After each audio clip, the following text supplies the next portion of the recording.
Recently, Behavior has been buffing some perks that are basically unused to make them more appealing for survivors to run, like is the case with Poised, Inner Focus, Corrective Action, and Quick Gambit, all perks that were featured 1 year ago on my video about the least used survivor perks in the game, and which are no longer the least used perks for survivors, especially Quick Gambit.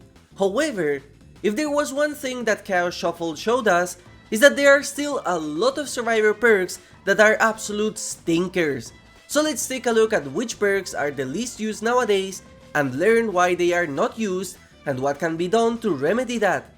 Now quickly before I begin, it's important to explain that the pick rates you are about to see are partially distorted as Chaos Shuffle was active from the 24th of September to the 8th of October, so that is not taken into account.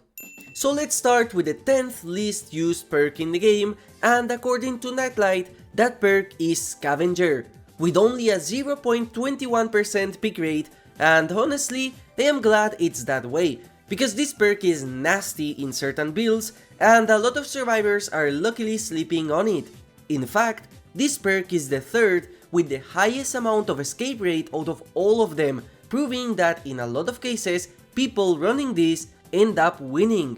Scavenger is remembered by many as the perk which Oddsdarva killed before release, but that is only said by gen rushing survivor mains that do not care about the other side, because this perk was extremely problematic in the PTB, and anyone who claims otherwise has zero idea about the balance of the game or simply do not care about killer players. But even after the nerf from the PTB, Scavenger can be great when used in a gen rush build, as this perk will allow you to bring your toolbox back after hitting 5 great skill checks at the cost of reducing your repair speed for 50% during 30 seconds after you get the toolbox back. But here is the thing, if used in a smart way, where you pop the toolbox on a generator at the start, fix it with Scavenger, and use that time to heal or unhook other survivors, you're basically having constant fast repair speeds to compensate for all the time lost during healing. The stronger your toolbox is, the better this perk becomes. This perk is the only one out of all my low pick rate videos that I think should stay as is and shouldn't ever be buffed. And the only reason why this perk is not dominating matches is simply because hyper-focus takeout requires less effort to get value from. The next perk is Camaraderie, also known by some players as Kinship, with an 0.19% pick rate. This perk, belonging to Steve Harrington, has a very unique effect. If another teammate goes near you hook within 16 meters while you are in struggle phase, Camaraderie activates and pauses the timer for 34 seconds, so as you can see, this is an alternative to Reassurance. However, Reassurance is just significantly better in every aspect. For starters, in order to get true value out of this perk, your teammates have to know that you're running it, so it already makes this pick worse for solo queue, unlike with Reassurance, where you can benefit your teammates with the press of a button. The second issue is the condition, as this perk only works while you are on death hook, unlike Reassurance, which works on each hook state. This means that if one survivor is running Camaraderie, you only get 34 seconds of value. Meanwhile, as long as one survivor is running Reassurance, you can get up to 2 entire minutes of value at best. The final issue is that, in most cases, unhooks happen fast. So even if the effect triggers, you do not get value out of it and it's a wasted perk slot. So this perk is only effective when the killer is hard camping, one of your teammates knows that you have this perk and they use the extra time for something useful. In other words, this perk is only good in a competitive setting where it's actually strong, but too bad that it's banned in Comp DBD. It's clear that this perk is completely outclassed by Reassurance in every single aspect besides giving value to yourself. But the problem is that the only value you get is when you are on death hook, and the only people getting this value are your teammates. So if they waste that time for nothing, this perk is completely useless. It has way too many conditions and suffers from the fact that your teammates won't know you have this perk. Camaraderie would benefit a lot from survivors having their loadout public so your teammates in solo queue know what you're running, just like with Deliverance or Wicked. As of now, I think at the very least, have it work also on your first hook and make the aura of survivors using this perk white on your hook so your teammates and yourself can know that someone is running it, and show the rest of the team the duration of this perk so they know when they have to go for the save.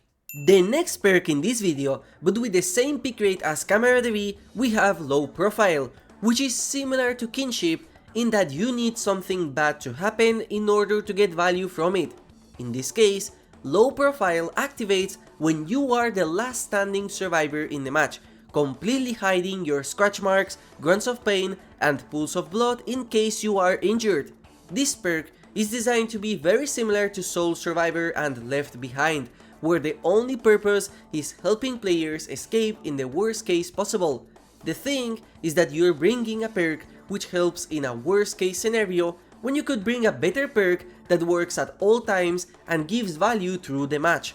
Low Profile is just a selfish pick for those who do not care about their teammates and want to focus on escaping themselves through the hatch, when perks like Distortion, Decisive Strike, or a Genrush build help with surviving more than a perk which requires the game to be lost to work. And even in that situation, Unbreakable does the job of a clutch perk significantly better than Low Profile could ever dream of. I think the idea of giving an extra effect to this perk in order to make it a viable pick for stealth builds would be interesting, because as it is right now, this is just a poorly designed perk for a situation which most of the times already is stealthy enough, as a lot of killers struggle to find the last survivor in a match even without the survivors using Low Profile.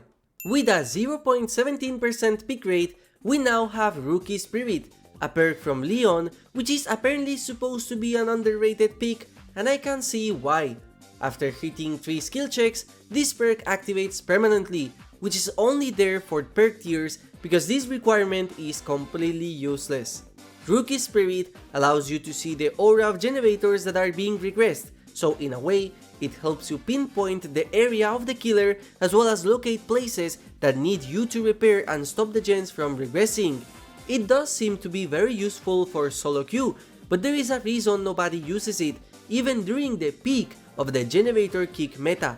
There are just better perks for this, and as a solo queue survivor, you need other choices in order to help you compensate, like Kindred, Deja Vu, anti-tunnel perks, or anti-slugging perks. I think the only way to leave this perk from the low pick rate is to add a gen repair speed bonus anytime you repair generators which are revealed by Rookie Spirit.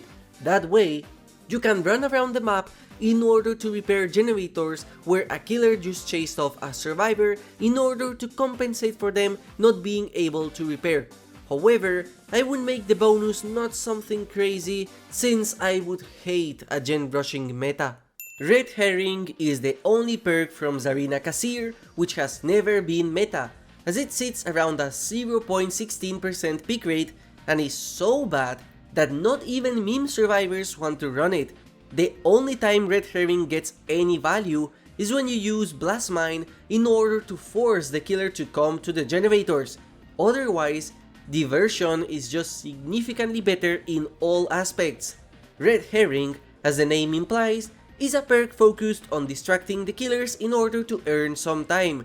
You do so by repairing a generator for a bit, then entering a locker, and that generator will trigger a loud notification for the killer. Already this is a problem, because a poor use of this perk can make the killer run towards your teammates. I'm not exaggerating when I say that you liking this video and subscribing to my channel will give you more value than Red Herring could ever give in your DBD matches. Nowadays, with so many aura reading perks, Red Herring simply has no place in the loadout of any competent survivors. The only way I see this perk getting any use is if they completely rework it and make it so that you are able to hide your aura and instead transfer it to a fake version of yourself, and that would actually confuse the killers while at the same time give you value by hiding your aura. However, now that Mirrored Illusion is here, I think that effect would fit that perk more. I also think a cool alternative would be to make this perk like Flashbang, where you can enter a locker to craft a voice recorder that you can place around the map and which will produce the noises of your injured survivor, the noise of a totem being broken, or the noise of a generator being fixed in order to confuse the killers. I personally think that sounds really nice and fitting for Zarina. Next up, we have the only perk on this video that actually got changed on a recent update with 4 buffs, yet nobody seems to care about it: Teamwork Collective Stealth. This perk from Renato is one of the 2 teamwork perks, and the problem with it is that it activates when another survivor heals you and whenever you are 16 meters close to them. So already this perk sucks outside of a coordinated swift. All it does is suppress the scratch marks and forces 2 players to be around. It does not suppress your noises like Iron Will or Quick and Quiet, and it doesn't suppress your aura either, so killers can still see you. Fundamentally, this perk just sucks, even after the buffs, so it doesn't surprise me to see it so low. What is interesting is that Talita's perk, Power of 2, is actually used significantly more now after the buffs, and in fact, according to Nightlight, this is one of the perks with the highest escape rate in the entire game. But it makes sense since the survivors are most likely playing in a Swift, which is already a massive advantage over solo queue. The only change I think that could save this perk is also hiding your auras when you are nearby of the teammate that healed you, so a conditional distortion that requires you to stay together. That would for sure make this perk better, but honestly I just hate this design and I would rather not have anything like that in game. And talking about the Lyra siblings perks, we have Quick and Quiet's unsuccessful brother, Cut Loose, with a 0.14% pick rate and one of the lowest pick rates since release. Cut Loose is a perk from Talita that works in a very unique way. When you first rush a vault, this perk activates for 6 seconds and it mutes the sound effects of rushing a vault, and anytime you do, the effect resets back to 6 seconds.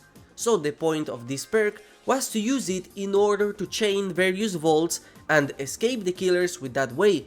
But the problem is that this only works with window vaults, not pallet vaults, no lockers, only windows.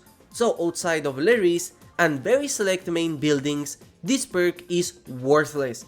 The biggest issue of this perk is the insanely long 45 seconds cooldown once you trigger it, which is insanely long for such a bad effect, and the fact that you need to chain vaults during those 6 seconds.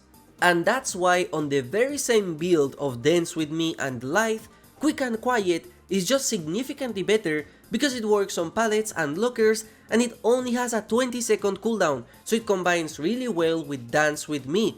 So the solution is pretty simple: make this perk also work on pallets and lockers, and make the cooldown shorter and the activation period while it works longer, so it's easier to chain vaults. Now you can argue that we would have the problem of this perk outclassing Quick and Quiet. However, remember that Cut Loose does not work on the first vault, so Quick and Quiet still has a reason to exist. Even with that change, the perk would still be gimmicky at best, but at the very least it would have a place on some niche builds. Now for the start of top 3, even though this perk has the same pick rate as Cut Loose, we have Better Than You from Rebecca Chambers. This perk has been a disaster since its introduction. Better Than You will grant any survivors that you heal a 16% boost to healing, opening chests, and interacting with totems, and they keep this effect until they get injured. Straight up, this perk is not worth it at all, because all you get is just a 16% for actions, which can be boosted significantly more and with less of a condition. Leader, for example, which is a perk from Dwight, grants a 25% action bonus to everyone around you, and also this bonus lingers for 15 seconds after they leave your area. there is absolutely no reason to use this perk over the vast majority of other choices, and while I don't think this perk is completely useless or an actual detriment to use, I still consider it as one of the worst support perks in the entire game. Next up, in second place, we have Self-Preservation with a whopping 0.12% pick rate. This perk is very similar to Reactive Healing, as both perks get benefits when a survivor gets injured close to you. However, this perk's design is focused on helping you disappear after a body block from a teammate, after getting saved off hook, or even in preparation for a flashlight or pallet save. Despite being one of the least used perks since release, it has received zero changes, and I think if this perk got a buff, it could have a spot on some builds. The main issue of this perk is that in order to activate it, you have to be 16 meters close to a survivor, and also that you only get the effect for 10 seconds. The vast majority of cases, if you are 16 meters close to a killer, they can visually keep track of you for 10 seconds. If they increase the range of this perk and made it last longer, then I can see players using this unironically as an anti-tunnel perk or a setup to prepare for a flashlight save. 32 meters would be fair for this perk, as both Inner Focus and Reactive Healing, which work with the same condition, have that range, but I understand why they did it as 16 meters, since if you are 32 meters away from the killer, this effect would basically be pointless. As for the duration, I think that's what they should increase by a lot, and they could go ahead and maybe start with 16 seconds as a first and buff it more to maybe 24 seconds if needed. Honestly, I don't think this perk is that bad and deserving of being one of the least picked perks in the entire game. And finally, for the lowest picked perk for survivors according to Nightlight, we have Pharmacy with a whopping 0.08% pick rate, and this might be the only case in DBD history where a supposed perk buff, according to the developers, turned out to be a massive nerf that completely removed the reason why green medkit hoarders use this perk from the start. Now the perk only activates while you are injured. This change was motivated due to other players apparently stealing the medkits from the chest to heal themselves, but this is completely counterintuitive because players used Pharmacy to get a medkit before they got injured in the first place, which allowed them to heal themselves quick as a form of self-care. Now instead, once you get injured, you have to waste your time in order to find an unopened chest in order to get the medkit, so in a way, it's worse than self-care or any other self-healing options, making this perk completely obsolete. And you want to know the worst part? Since this perk only activates when you are injured, it also doesn't help you open chests faster by default, so its entire point is completely redundant. The easy change would be to first make the chest open speeds faster even while healthy, which is an absolutely stupid change, and then make the medkit guaranteed just like it was before. But honestly, I think another change they should do is make this perk a roomage one, just like Appraisal and Residual Manifest. In case of you using both, one of the two would first activate and then the other. That way, you can also combine Pharmacy with Lara Croft Specialist for a chest and gen focus build. And those are the 10 least used perks for survivors. Let me know if you were surprised that a perk you use is barely used by the community. And as always, thank you for watching and have a nice day.